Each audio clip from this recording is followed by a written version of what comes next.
In this video, we're going to talk about how to become a great politician. I'm going to tell you about a few. I'm going to tell you what they have in common. I'm going to tell how you can also be known as a great politician who made a real difference for the people in your community, your state, and your country. Stay with me.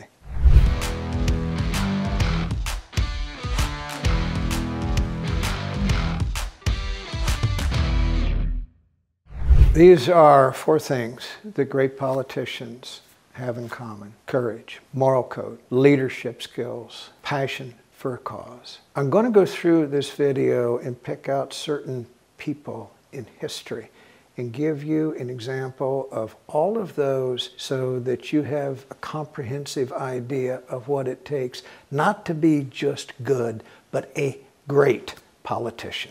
Stay with me here. I mentioned that one of the things they have in common is passion for a cause, and I'm going to talk about a man whose career was defined by passion for a cause. His name was Winston Churchill. Now, this is why he became Prime Minister during an hour of need in the UK. If you study the history of Churchill, he never wavered in his belief that what Hitler was doing in Nazi Germany was going to eventually reach the shores of England. He did not trust Hitler. He didn't think Hitler would abide any agreement, and Churchill would never bend from that conviction. The price he paid is he spent many years in the political wilderness in Britain just hoping that someday someone would start to listen. He was shunned. He was excommunicated from the Conservative Party for a period of time. He was ignored, called names, but he never wavered in his passion to save Britain from what he thought would be the onslaught from Nazi Germany. Hitler eventually proved that Churchill was correct. They threw out Chamberlain. Churchill became Prime Minister. UK would not have survived the war had it not been for Churchill and the aid of the United States. Churchill was a great politician. That is one of the reasons. He remained passionate about his cause. The second thing politicians need to be great is what I call an unbendable moral code. Rails on their moral code that they refuse to bend, rails that they refuse to break. In theory, when you have been elected to office, there are certain things that you care so passionate about that you will never bend or break your moral code to betray. There was a U.S. Senator I once worked for, and the poignant moment with him was I was on his staff in the year was 1978. He was a Democrat in the United States Senate. He had written 2 constitutional amendments that are now in the Constitution. He had written Title IX, which elevated the status of women in collegiate sports and forever changed the way sports are done in the United States. He was always ahead of the curve, never afraid of a fight to move something forward. So along comes the election in 1978, and I'm sitting with him in his office along with a few other staff members. And we're talking about the elections that just had happened. A lot of Democratic senators had lost elections because the country was changing and public opinion was moving in a direction. He looked at us and said, I know some of you in this room are going to tell me in order to survive in 1980 that I need to change my stripes, that I need to back off some of these things that I believe in and kind of go in a different direction and kind of pretend that I'm somebody I'm really not. And he said, I want to tell you right now, I came here because I believe in what I'm doing. And if those beliefs means that after 1980, I am no longer serving in the Senate, at least I'll go to my grave with my dignity, knowing that I never betrayed the reason I ran for the U.S. Senate. I loved that guy because he had an unbendable, unbreakable moral code. Third case I'm going to mention, you've heard me talk about the importance of speaking skills, and it's also one of the traits of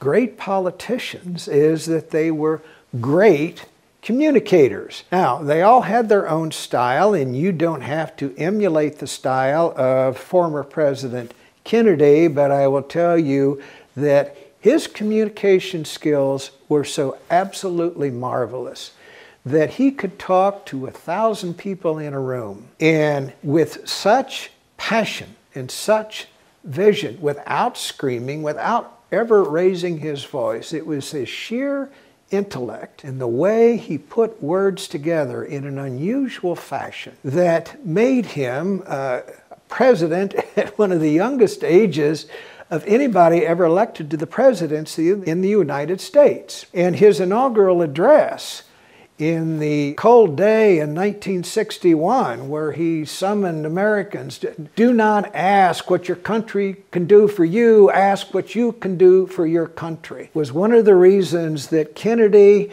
after spending 14 years in Congress and the Senate, became the youngest man ever elected to the presidency in the United States. He was a smart man. He was a gifted orator. He was very well educated.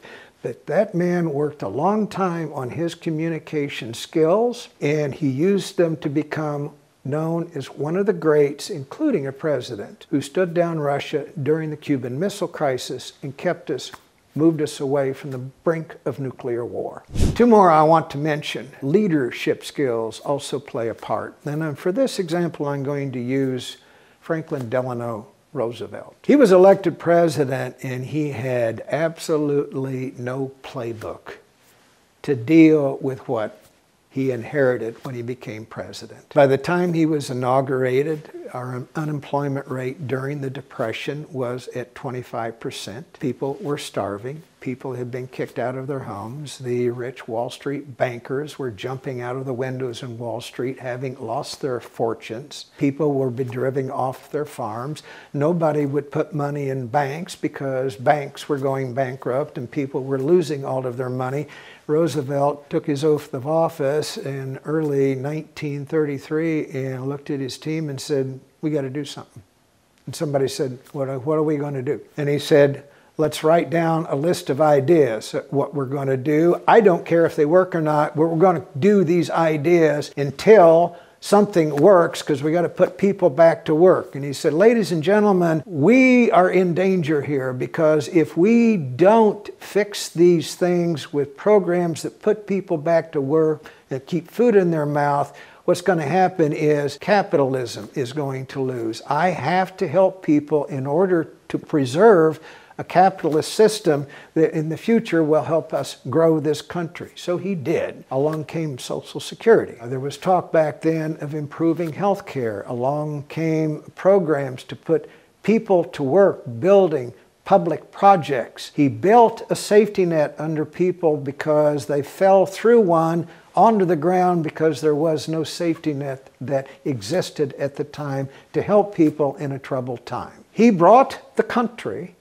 out of the Depression and was on his way to winning the Second World War. It is to Franklin Roosevelt and his leadership skills that we have a social safety net in the United States that protects people from the vagaries and the ups and downs of a capitalist system, in large part thanks to the leadership of Franklin Roosevelt, the only man in American history who was elected to the presidency 4 different times. The other thing I mentioned here is what I call courage. And I'm going to use another president as an example of what I mean by that. Lyndon Johnson became president after the assassination of John Kennedy. And in one of his first nights in the White House, he gathered his aides around and started talking to them about what he wanted to accomplish during his time as president. And he mentioned to them civil rights, and he mentioned voting rights, and he mentioned housing rights. And he said, "These are all bills that I want to put on the table and get passed now that I'm president." One of the aides looked at him and said, "Mr. President, your stock is really high right now, and you're up for election next year, and maybe we just ought to take it easy on these things right now and do them at another time in the future." And Johnson looked at him and said, "Well, you mentioned I have political capital? And the guy said, yeah, you got a lot of political capital. Right now you're very popular because people are happy you're here. And he said, then why the hell can't I spend some of it? What the hell is the presidency for if I can't spend some of that capital to do some things that need to be done? And that, ladies and gentlemen, is what you call raw political courage. And it's another trait that great politicians have. They are always willing to push the edge of the envelope. And as they accumulate political capital, they're not afraid to spend a little bit of it to advance a cause that needs to be advanced or a policy that needs to become law. All of these things put together, courage, passion, leadership skills, and unbendable moral code, are what make great politicians. There's a difference between a good politician and a great one. I just talked about the great ones. And I would say to you, if you do care to get into politics someday, you'd be better remembered if you were not just good, but great. Now, I also have a gift for you before we go here. In order to be a great politician and adroitly use the power that's given to you from the office you hold, you first have to win an election. So, free video for you in the link below, how to win an election.